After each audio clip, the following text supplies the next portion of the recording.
Bonsoir Martine Laroche-Joubert. Bonsoir. Alors cette journée, quel ressenti? Fatigue?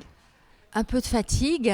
J'ai mal au poignet à force d'avoir signé Ah, des dédicaces. Mais j'en ai signé des dizaines et des dizaines. Franchement, je ne m'attendais pas à ce qu'il y ait autant de gens qui aiment les livres, avec qui j'ai pu discuter, nouer un lien à chaque fois, qui m'ont posé plein de questions. Alors vraiment, je suis très très touchée. justement, ce contact avec les gens par des salons, est-ce que vous en avez l'habitude? Alors je suis allée dans quelques salons. J'aime beaucoup le contact avec les gens parce que sinon c'est très abstrait, qui les achète, Oui, pourquoi. Voilà, moi j'adore le contact avec les gens et qu'ils me disent pourquoi ils achètent le livre. oui. Et souvent je suis très touchée parce que je me rends compte que acheter un livre, c'est un budget. Quand je vois des gens qui n'ont pas forcément les moyens de le faire, je suis d'autant plus touchée, quoi. J'ai envie de leur donner. Voilà, donc je suis vraiment touchée. Les gens me disent mais c'est dommage, vous auriez dû parler peut-être un peu plus de géopolitique. C'était pas du tout mon objectif quand j'ai Mmh, écrit ce livre de faire des grandes ouais, analyses géopolitiques. Moi je suis quelqu'un de terrain, je suis ouais. quelqu'un qui voit les choses à hauteur d'homme. Mais ça me fait réfléchir. Je me dis que je sais pas, peut-être un deuxième. Pourquoi pas Parce que j'ai parlé dans ce livre, j'ai écrit dans ce livre sur le dixième peut-être de ce que Mmh. j'ai vécu. Ah, Alors peut-être que je pourrais faire un peu plus euh, autrement. une suite. Une suite, Elle un n'était tome pas, elle 2. était pas prévue, mais justement, pourquoi pas? Peut-être, pourquoi pas. En tout cas, les gens me le demandent. Oui. D'accord. Alors, Martine Laroche-Joubert, vous avez été grand reporter pour France 2 de 1984 jusqu'à 2017. Et durant ces années-là, vous avez couvert un grand nombre d'événements majeurs tels que la fin de l'URSS en 91, la guerre de l'ex-Yougoslavie, les printemps arabes ou encore plus récemment les combats contre l'État islamique. Mais je suis bien rendu compte, comme vous le disiez justement, et un tome 2 pourrait très bien servir justement aux gens à découvrir plus en profondeur votre carrière. Et vous avez publié Une femme au front aux éditions Cherche Midi. Justement, donc vous racontez votre parcours, mais un dixième de ce parcours. Et est-ce que c'était pas aussi finalement une sorte de commencement de condensé de vos années à France Télévisions? Je sais pas, je l'ai pas pris comme ça. Non? Non, j'ai pas pris ça comme un condensé de mes années. J'avais tout à fait une autre démarche. Ce que j'ai voulu faire, c'est expliquer ce métier, expliquer les coulisses de ce métier, parce que je me suis rendu compte l'année dernière, quand j'ai commencé à l'écrire, que c'était un métier qui devenait de plus en plus menacé. Il est menacé par les financiers, les comptables, ceux qui prennent le pouvoir dans les rédactions et pour qui un reporter coûte toujours trop cher. Donc voilà, je l'ai fait pour ça, pour expliquer ce métier, parce que je pense qu'en plus qu'il y a de plus en plus de fake news, ce qu'on appelle les fake news, et fausses Mhm. informations, et je pense qu'il est de plus en plus indispensable qu'il y ait de plus en plus de reporters sur tous les terrains, que ce soit des terrains en France, dans Oui. la rue à côté, comme ce soit des terrains lointains. C'est un métier qui est devenu indispensable. Donc ma motivation, c'était ça. Je voulais faire passer ce message et je voulais montrer aussi je voulais raconter aussi des histoires de gens que j'ai trouvés moi héroïques et qui sont tombés dans l'oubli. Je voulais un peu ranimer leurs souvenirs, les faire entendre. Je voulais aussi parler des journalistes de certains journalistes qui ont perdu leur vie ou qui ont Mhm. été blessés pendant toutes ces années. Tout ça pour amener des informations. C'est important. Voilà, je pense que c'est presque une mission, quoi. D'accord. Donc ça va bien plus loin que mon propre cas et que mes propres aventures qui je l'espère, sont intéressantes. Mais c'est pas simplement ça. Voilà. Et justement, vous en parlez souvent de ces financiers. Ils vous Oui, inquiètent, on a l'impression vraiment. oui, il m'inquiète parce que je sais qu'il y a moins d'argent. Il y a moins d'argent dans la presse, il y a moins d'argent à la télévision. Même si Ouais. l'argent est toujours là, il est distribué autrement. Je ne suis pas toujours d'accord avec la manière dont il est Ouais. distribué ailleurs. Je ne suis même pas du tout d'accord. Donc, j'en parle souvent parce que quand j'ai commencé à la télévision, justement, souvent on partait à 4. Maintenant, il nous arrive très souvent de partir à 2. Mhm. On n'a plus de preneur de son, jamais. Donc on part souvent à 2. quelquefois à 3 quand on a la chance d'avoir un monteur. Partir à 2, c'est dur. Il y a la fatigue de la journée. Quand le soir, il faut monter le reportage et l'envoyer, tout ça, c'est très fatigant. La moindre erreur sur l'ordinateur peut être fatale. Autrefois, ce qui coûtait très cher, c'était les envois de sujets. Ça coûtait très, très cher. Maintenant, c'est gratuit, puisque nous les envoyons nous-mêmes par Internet. Donc, si vous voulez, il ne faut pas exagérer. C'est facile de couper dans la matière vivante des chaînes. Et le journal ou les reportages, c'est une manière vivante. C'est facile, c'est la solution la plus simple. Je crois qu'il faut fonctionner différemment et j'espère que les directeurs de l'information et les patrons de presse auront de plus en plus de pouvoir ou de force face aux financiers qui veulent nous brimer. J'espère aussi que les reporters, de leur côté, vont se bagarrer pour partir. Je ne suis pas très inquiète parce que j'en vois beaucoup qui sont très jeunes, qui ont 25, 26 ans et qui en veulent vraiment et qui veulent partir. C'est pas un métier qu'on fait pour l'argent, parce qu'on ne gagne pas beaucoup d'argent dans ce métier, en tout cas en France, et c'est un métier qu'on fait par passion. Donc voilà, je trouverais dommage que les comptables l'emportent sur les passionnés.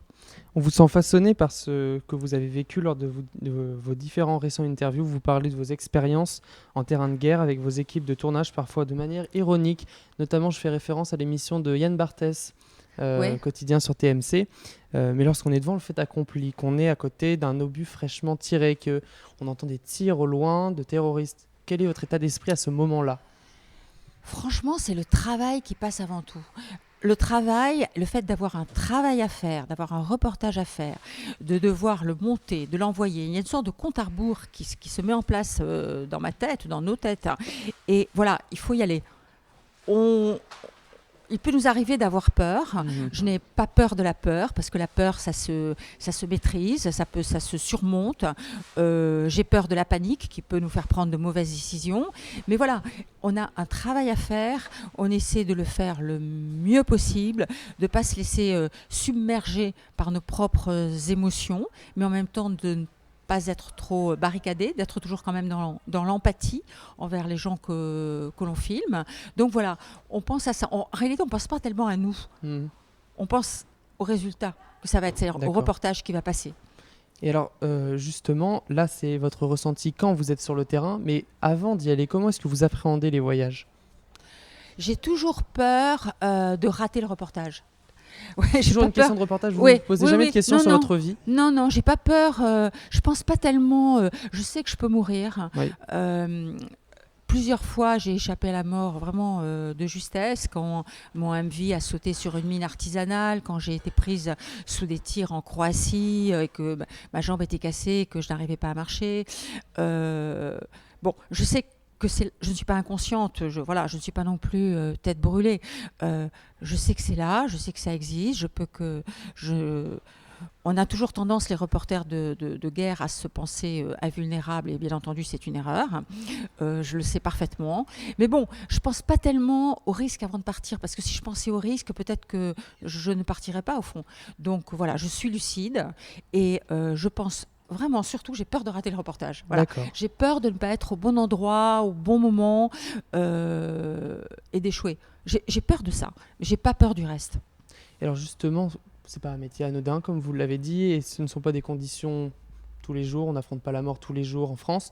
Comment est-ce que vous gérez une vie de famille dans ces cas-là ? Je l'ai gérée pas si difficilement que ça.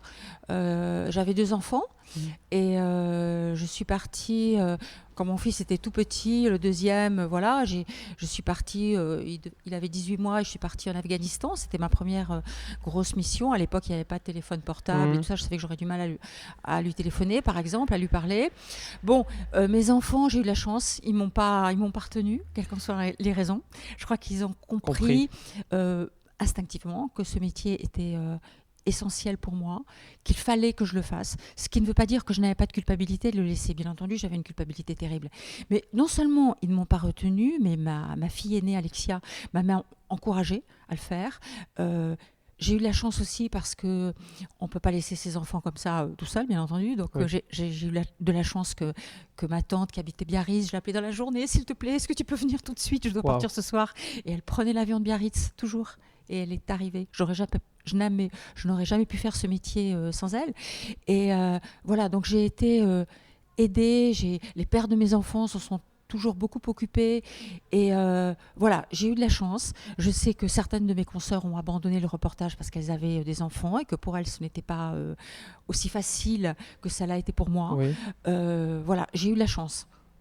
Donc c'est comme ça que j'ai pu réussir à gérer ma vie de famille, mais souvent j'étais pas là à Noël, j'étais pas là pour leurs anniversaires, mais même la vie de couple est pas facile, hein. Oui. Par exemple, il y a pas si longtemps, j'étais en Chine et mon compagnon venait me rejoindre en Chine, il ne connaissait pas, et juste au moment où il est arrivé en Chine, je devais y rester 2 mois en Chine, Oui. il avait prévu ça, au moment où il est arrivé en Chine, et moi j'avais reçu un coup de téléphone pour aller en Syrie. Donc au moment où il a atterri, moi j'étais déjà partie en Syrie et je n'avais même pas pu l'avertir puisqu'il était dans l'avion. Donc ça devient un métier d'être mari d'un grand reporter. Ah oui, oui, ça c'est franchement, c'est pas facile de vivre avec Ouais. des gens comme nous parce que ils doivent toujours penser qu'ils préparent des vacances, des choses comme ça, et puis nous on part en reportage et ils doivent penser toujours que ce qui se passe ailleurs est plus intéressant. Ils n'ont pas forcément tort, hein, mais même les enfants l'ont certainement pensé, mais les enfants, je pense, ont une capacité d'adaptation plus grande. Voilà. Donc, bon. Mais après, bon, ça dépend des couples, ça dépend. Voilà, après, voilà, c'est pas facile non plus pour les femmes des grands reporters hommes de voir leur mari comme ça partir des semaines, voilà, et d'avoir prévu des choses, se retrouver avec les enfants à charge. C'est pas facile. La vie de couple est pas facile. Et quand vous arrivez dans un pays avec vos équipes, donc souvent à deux, comme vous nous l'avez dit, comment est-ce que vous faites pour vivre, pour se loger, pour manger, etc. Par Ça exemple dépend. en Irak. Alors, en Irak, j'ai toujours pu aller dans un hôtel. D'accord. Bon, un hôtel, n'imaginez pas un hôtel 5 étoiles, hein, un hôtel souvent assez sommaire. Mais par exemple, tous mes reportages en Syrie, évidemment, il n'y a pas d'hôtel, les hôtels étaient ou fermés, ou bon voilà. Donc, je vais chez l'habitant. En Libye, pareil, toujours chez l'habitant. Et j'ai remarqué, c'est incroyable la manière dont les gens nous accueillent. Franchement, c'est pas évident d'accueillir une équipe Oui. étrangère. C'est pas prévu à l'avance non plus. C'est pas prévu à l'avance.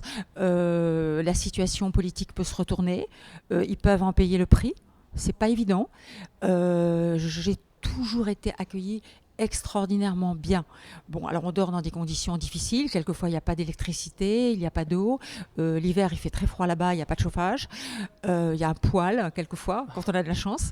Bon, c'est difficile, mais ils ont toujours à cœur qu'on se sente bien. Donc, ils vont chercher un poulet, Dieu sait où, vous voyez. Et toujours, voilà, c'est la toile cirée sur un tapis. Ils ont toujours eu à cœur en tout cas qu'on mange bien, de bien faire et qu'on se sente bien. Voilà, quelles que soient leurs difficultés, quels que soient leurs problèmes à eux. Et ça, c'est très, très étonnant. L'hospitalité dans le monde arabe, c'est pas une blague, hein, vraiment. Et pareil, quand Kadhafi, quand il y a eu l'attaque sur le palais de Kadhafi à Tripoli, tout de suite, quelqu'un est venu vers nous et s'est proposé pour nous héberger. Hein. Et voilà. Et après tout, la situation aurait pu se retourner. Les Kadhafi auraient pu rester. Enfin, on ne sait pas. Et voilà, et ils nous voient comme ça, on ne sait pas trop où aller, et ils disent bon, venez chez moi, ils nous laissent un étage entier de sa maison. Vous voyez, c'est comme ça se passe comme ça. Et c'est très touchant aussi, c'est très voilà. Et on essaie de garder des liens avec eux, de prendre de leurs nouvelles, voilà. Si je sais que si je vais à Tripoli, bah voilà, j'irai voir Mohamed. Hein. D'accord. Ouais. Alors justement, vous en parliez ce matin dans votre conférence, c'est dans ces pays-là, Irak, Syrie, que vous avez vu des tragédies, des personnes mourir, et vous en parliez, non pas décomplexé, mais mûri, changé. Vous avez vu des personnes, vous l'avez dit, exploser. C'est horrible. Il n'y a pas un moment où vous vous êtes dit stop, je ne veux plus voir ces atrocités, c'est un peu plus que mon métier. Alors, je n'ai pas enchaîné les reportages de guerre volontairement, parce que je sais en effet que si on en fait trop, d'abord on va toujours de plus en plus loin, ce qui est dangereux. Oui. Et puis on risque d'être ou trop blindé, ou trop cadenassé, ou voilà. moi, je n'ai pas du tout choisi de faire ça.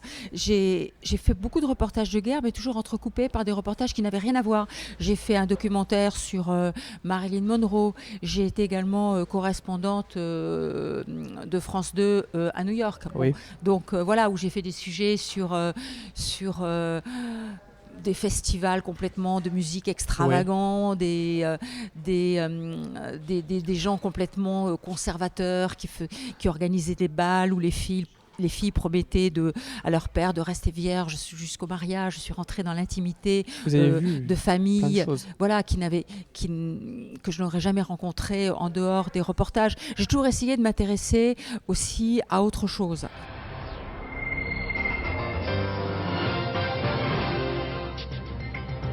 Le Brésil, où nous nous rendons tout de suite. Bonsoir Martine Laroche-Joubert, vous êtes notre envoyée spéciale à Rio. Quelle est maintenant la marche à suivre pour les autorités brésiliennes ? Alors, des avions militaires, vous l'avez dit, ont déjà retrouvé la nuit dernière des débris éparpillés sur 60 kilomètres. En tout cas, en effet, vous l'avez dit, c'est l'un des pires massacres dans un établissement américain aux États-Unis. Et le président Bush vient de se déclarer horrifié. Alors, dès que la nouvelle a été connue, les télévisions ont en effet interrompu leur programme. Et pourtant, à ce moment-là, on n'en dénombrait qu'un seul mort. Alors, on a entendu des témoignages d'étudiants. C'est ici, au milieu de cette place de Clignancourt, que Jacques Mérine a été abattu. À 15h, sa BMW marron se faufile dans la circulation. 2 camionnettes de déménagement la bloquent à l'avant et à l'arrière. Les rafales de mitraillettes partent de l'arrière de la première camionnette. Jacques Mérine s'écroule mort sur son volant, sans avoir eu le temps de découpiller les grenades qu'il portait sur lui. Non, en Afrique du Sud, lorsque l'on voit les images de votre rencontre avec Nelson Mandela, et vous en Oui. parliez d'ailleurs, on peut constater qu'il y a une alchimie qui s'est créée, Ouais. en tout cas Ouais. une amitié. Oui. Et comment est-ce que vous avez vécu et comment se sont déroulées ces rencontres avec Nelson Mandela?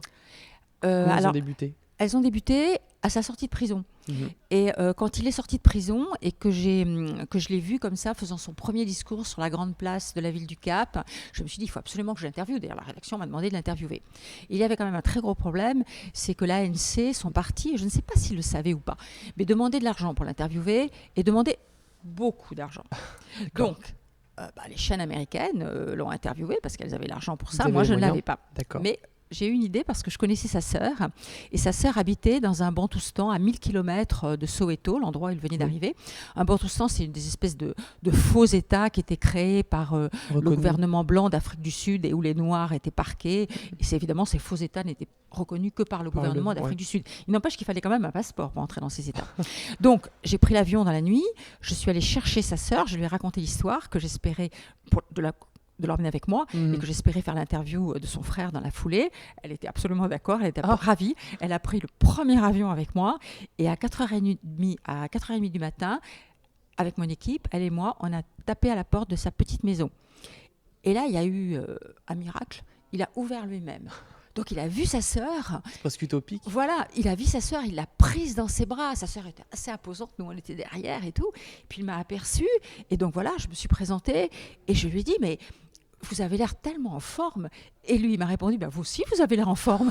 Et il m'a dit alors je lui ai demandé mais quel est votre secret? Et il m'a dit dans la vie il faut jamais lutter contre les hommes, il faut lutter contre les systèmes. Et on a parlé comme ça, il m'a dit que sa vie en prison, ça l'avait fait beaucoup souffrir parce que du coup, il n'avait pas eu de vie de famille, bien entendu, mais qu'en même temps, en prison, et surtout dans les dernières années, il avait appris à réfléchir, à lire, et que finalement, la prison lui avait aussi apporté beaucoup de choses. Il voulait voir, lui, le côté positif. Donc ça, c'était ma première rencontre avec lui, jusqu'à ce que les gardes de l'ANC s'aperçoivent qu'on était en train d'interviewer Nelson Mandela sans avoir payé ce qu'on avait à payer. Donc ils ont fait valser le caméraman par-dessus le mur, le preneur de son. Mais moi, je suis restée avec Mandela un peu, et j'ai discuté un peu avec lui, et c'était tellement extraordinaire de le voir accueillir ses anciens compagnons de cellule, les jeunes militants de l'ANC. Il parlait d'une voix très ferme, mais très douce, et autour de lui, il y avait une aura. Il dégageait une aura dans laquelle on se sentait bien. On avait envie d'être meilleur, rien que pour lui. Et je l'ai revu plusieurs fois. Je l'ai revu après, je l'ai interviewé plusieurs fois. J'étais là quand il est devenu président de la République. Il avait esquissé un pas de danse sur l'estrade. Et ça, c'était tellement lui, parce qu'il était sorti de prison, le poing levé, et il devenait président sur un pas de danse. Ça voulait dire quand même quelque chose sur la réconciliation qu'il voulait. C'était quelqu'un qui n'avait en lui aucun esprit de revanche. Il avait en lui aucune volonté de vengeance. Donc voilà, je l'ai interviewé plusieurs fois, et la dernière fois que je l'ai vu, c'était à Paris. Il avait été invité par Chirac, ça devait être en 1996, pour le 14 juillet. D'accord. Et alors Chirac avait invité plein de mômes des quartiers difficiles dans les jardins de l'Élysée, qui tous bousculaient Chirac, qui s'en fichaient d'ailleurs pour voir Mandela, le tombeur, oui, le tombeur de l'apartheid. Et moi, je l'avais interviewé le lendemain très tôt, toujours à 4h30, 5h du matin. Pourquoi ces horaires-là? Parce qu'il avait pris l'habitude en prison de se lever très tôt. Donc, il se levait très, très, très tôt. Donc, oui, il devait être 4h30, 5h. Et il était là, je le vois encore, avec une chemise en soie jaune. Il aimait beaucoup être... il était très élégant, Mandela. Avec un col comme ça, très, très élégant. Et je lui avais demandé ce qu'il comptait faire pendant sa retraite. Et il m'avait dit, bon, si je peux m'asseoir en face de dames aussi jolies que vous, eh bien, je passerai une très bonne retraite. Parce que c'est quelqu'un de très charmeur, je dirais. Oui, plutôt que flatteur. C'était quelqu'un de charmeur. C'était quelqu'un, on le voyait, qui aimait les femmes, qui aimait la compagnie des femmes. D'ailleurs, il est tombé amoureux à plus de 80 ans de la veuve de Samora Machel. Et ils étaient très amoureux l'un et l'autre. J'adorais les voir se tenir main dans la main et tout ça, voilà. Et puis, il m'avait dédicacé son livre, Le chemin de la liberté, je crois que ça s'appelait comme ça. Et puis voilà, et j'ai pas voulu couvrir sa mort et son enterrement. Oui. Je m'en sentais incapable. Je veux que dans ma tête, il continue à vivre, comme je l'ai connu. En 1991, après la demande de la rédaction de France 2, vous acceptez de quitter Bagdad, car la situation était jugée trop dangereuse pour vous et votre équipe. Et pour vous, le fait d'avoir quitté Bagdad restera une tâche à votre honneur, comme vous absolument. L'avez dit. C'est une blessure d'honneur. J'ai reçu l'ordre de rentrer. Vraiment, l'ordre de rentrer à la veille de la guerre. Comme beaucoup de journalistes, on a reçu l'ordre de rentrer. Vous auriez pu refuser ? J'aurais pu non pas refuser, parce que je considère que le directeur de la rédaction était dans son rôle en me demandant de rentrer, mais j'aurais pu mentir. J'aurais pu dire, il n'y a pas de place dans l'avion, je ne trouve pas de voiture. J'aurais pu mentir. On a fait un vote interne à l'équipe. 2 étaient pour partir, 2 étaient pour rester, dont moi. On a mis le directeur de l'information dans la boucle, ce qui fait qu'il y avait donc 3 voix pour partir. Mais bon, cette histoire de vote, j'aurais pu les convaincre de rester. J'aurais pu rester même toute seule, avec le monteur qui était d'accord pour rester. Je ne l'ai pas fait c'est plus facile quelquefois d'obéir aux ordres que de désobéir. Donc finalement, je ne l'ai pas fait par faiblesse. Et j'ai été très surprise quand j'ai lu le livre, je ne sais pas si vous l'avez lu, de Philippe Lançon, qui s'appelle Le Lambeau, où il a été gravement blessé dans Charlie Hebdo. À Charlie Hebdo, dans la tuerie de Charlie Hebdo. Et il raconte que lui aussi... il travaillait pour Libé à l'époque et il était à Bagdad comme moi. Alors lui, on ne lui a pas donné l'ordre de rentrer. On lui a dit, tu fais comme tu veux. Tu restes ou tu pars. Et il est parti. Et il ne sait pas pourquoi. Parce que je suis partie, moi non plus, je n'avais pas peur, mais il ne sait pas pourquoi. Et du coup, lui aussi, c'est un remords vivant. Et lui, il a même arrêté sa carrière de grand reporter à cause de ça. Bon, moi, j'étais un peu plus âgée, donc j'ai continué. Mais ça a été une blessure et c'est toujours une blessure. Voilà, il y a des moments où il faut être là où ça se passe. En plus, quand je suis arrivée à Amman, et ma fille m'a dit, mais tu es où ? J'ai dit à Amman, en Jordanie. Mais elle m'a dit, mais qu'est-ce que tu fais à Amman ? C'est à Bagdad que ça se passe. Alors du coup, j'ai ramé pour avoir un nouveau visa, pour aller à Bagdad et tout ça. Bon, j'ai réussi à aller à Bagdad avant la fin de la guerre, ce qui était une consolation, mais pas vraiment quand même. Donc voilà, je pense que quelquefois, il y a des ordres... auquel il faut désobéir. Enfin, c'est très... On ne peut pas savoir. Voilà, avec le recul, on sait qu'on aurait pu refuser, mais finalement... Voilà, on ne peut pas savoir. Bon, je dis ça, c'est mon expérience. Je ne peux pas dire que je conseille aux jeunes journalistes de désobéir aux ordres qu'on leur donne. Je peux pas prendre cette responsabilité. Mais je sais que c'est resté comme une blessure. Et finalement, quand j'ai lu ce si beau livre de Philippe Lançon et que j'ai vu qu'il avait éprouvé la même chose que moi, comme ça, des années après, voilà, ça m'a touchée, vraiment. En tant que reporter, vous êtes aussi les premiers yeux des événements avec les militaires. Et donc vous êtes une source pour les gouvernements ou pas. Est-ce qu'il vous est déjà arrivé, sous pression gouvernementale ou non, de vous taire? Non. Non, Jamais. franchement, non. Non, non, non. Non. Je peux absolument pas dire ça. J'ai dit toujours ce que je pensais. Bon, quelquefois, la rédaction a des demandes. C'est pas tellement qu'ils veulent changer notre manière de penser, mais de commencer le reportage d'une certaine manière, de finir par une autre. Bon, quand la demande est compatible avec mes idées, bon, je peux obtempérer. Puis en plus, ça ne change pas grand-chose. Mais les gouvernements, non, franchement, non, pas du tout. Il n'y a jamais eu de requête? Euh, Une fois, j'avais suivi Bob Denard dans son coup d'État aux Comores. Bob Denard, c'était un mercenaire qui souvent avait agi sur l'ordre des services secrets français, mais évidemment, il avait agi en douce, en cachette. Et là, il avait fait un coup d'État aux Comores. Et voilà. Et la France voulait se débarrasser d'ailleurs du président, donc Bob Denard a fait le tour de l'Afrique sur un vieux bateau avec des mercenaires, et puis il a déposé le président. J'ai dit que je pensais que les gouvernements français le gouvernement français avait donné son aval à ça, et puis les services, la cellule Afrique de l'Élysée a demandé à me voir, m'a convoqué pour m'assurer, pour me dire que le gouvernement français n'était pour rien dans cette histoire, qu'ils ignoraient tout de cette équipée. Et là, je leur ai dit, soit vous me racontez des histoires, vous montez, soit vous êtes vraiment nuls. Parce qu'il a fait le tour de l'Afrique avec un bateau, Bob Denard, qui était sous contrôle judiciaire et qui n'aurait pas dû quitter le pays, et qui a fait réparer ce bateau à Rotterdam, en plus, et qu'il a acheté en Norvège, et vous ne le saviez pas. Alors là, je trouve ça très, très inquiétant. Voilà, on s'est quitté sur ces mots, et c'est pas aller plus loin que ça. En mars dernier, avec beaucoup d'autres personnalités, vous avez signé l'appel pour le retour des enfants français détenus au Kurdistan syrien. Cette pétition a été très controversée, d'autant plus que la France a été en retard par rapport à ses voisins russes, le Maroc et les États-Unis, qui avaient déjà pris des mesures. Est-ce qu'aujourd'hui, si vous aviez été encore salarié à France Télévisions, vous auriez pris cette prise de position? Est-ce que vous auriez accepté de signer la pétition alors que vous étiez encore employé pour France Télévisions? Alors ça, je pense que j'aurais demandé l'autorisation de la signer, et je pense qu'il me l'aurait donnée. Vraiment. Je pense qu'il me l'aurait donné parce que ce sont des terrains que je connais bien. J'ai travaillé sur ces djihadistes.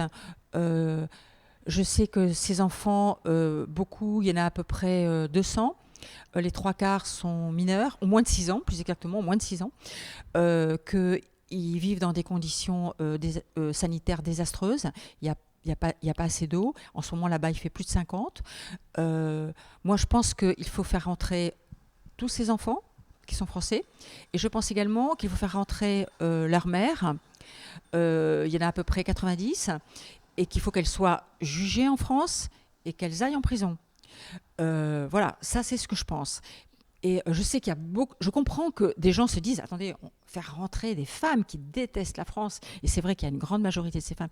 Il y a beaucoup de femmes qui détestent la France, et en plus les plus radicales dans les camps prennent le pas sur celles qui sont un peu moins radicales. Mais je pense que ces femmes peuvent s'évader. Je pense qu'il y a des réseaux qui se mettent en place pour les faire s'évader. Il y en a une l'autre jour qui s'est évadée. Ils ont réussi à la rattraper de justesse. Mais c'est vraiment de justesse. Je sais qu'il y a des réseaux qui se mettent en place pour qu'elles sortent. Et je pense que dans la nature, en Syrie, elles seront beaucoup plus dangereuses que dans des prisons en France. Voilà. On considère qu'il y a à peu près 15 000 à peu près encore hommes dans les cellules dormantes de Daesh actuellement qui font des attentats. Enfin, il y a pas mal d'hommes qui sont dans la nature. Ils ne vont pas les laisser dans le camp. Hein. Et ces camps qui sont conçus pour 10 000 personnes, il y en a 80 000 actuellement. Vous voyez ? Et les Kurdes n'ont pas les moyens de les garder. Alors, on parle d'un tribunal international qui serait en Syrie, dans le nord de la Syrie, pour les juger. Mais en même temps, le nord de la Syrie, ce n'est pas un État. Vous voyez, c'est une région autonome. Donc, vous voyez, je ne suis pas... Et le tribunal international, ça sera quand ? Dans 2-3 ans. Ça met beaucoup de temps à se mettre en place, ce genre de choses. Donc, et les enfants, qu'est-ce qu'ils vont devenir ? comme ça. Il n'y a pas d'éducation, on ne leur apprend pas à lire, à écrire. Leurs mères, qui sont pour la plupart vraiment complètement dingues, je veux dire, les enfants peuvent être radicalisés très jeunes, vous voyez. Donc voilà, c'est important de voir ça, calmement. D'ailleurs, il était prévu que toutes les femmes et les enfants rentrent. Et le gouvernement a reculé sous la pression de l'opinion publique. Parce que justement, certaines conditions n'avaient pas été mises en avant, donc, comme la prison, par exemple. Oui, non, mais la prison, personne n'a jamais dit que ces femmes devaient rentrer et être laissées comme ça. Oui. Ouais, rentrer avec... Non. Ces femmes doivent aller en prison. Elles le méritent. Il y a quelques mois, ce sera le mot de la fin. 3 journalistes français ont été convoqués par la DGSI car ils avaient révélé l'utilisation d'armes françaises par l'Arabie Saoudite au Yémen. Le ministère des Armées a d'ailleurs porté plainte. Que pensez-vous de cette situation qui reste aujourd'hui encore ambiguë ? Alors, que la DGSI convoque des journalistes, je trouve simplement qu'il y en a beaucoup qui ont été convoqués en très peu de temps. D'accord. Voilà, il y en a 6 ou 7 qui ont été convoqués par la DGSI. Je trouve ça, bon... ces journalistes-là ne vont pas révéler leurs sources. Ça, c'est certain. Je pense que l'objectif de la DGSI, c'était de faire peur aux gens qui parlent à ces journalistes. C'est ça l'objectif. Parce qu'aucun de ces journalistes, j'en suis sûre, n'a donné ses sources. J'en suis certaine à 200%. Voilà. Je les connais. C'est impossible. En revanche, la DGSI, les services secrets se disent, bon... ça va faire peur aux gens qui parlent comme ça. Je n'en suis pas sûre. Je ne suis pas sûre que ce soit très efficace parce que les gens qui ont envie de parler, ils parleront. Voilà. Donc, je trouve ça un peu... Bon, ils l'ont fait. Franchement, les sources continueront à parler. Voilà. Je pense que c'est un peu un coup d'épée dans l'eau. Ça ne sert pas à grand-chose. D'accord. Merci beaucoup d'avoir accepté notre interview. Et on le rappelle, vous avez publié Une femme au front aux éditions Cherche Midi. Merci beaucoup.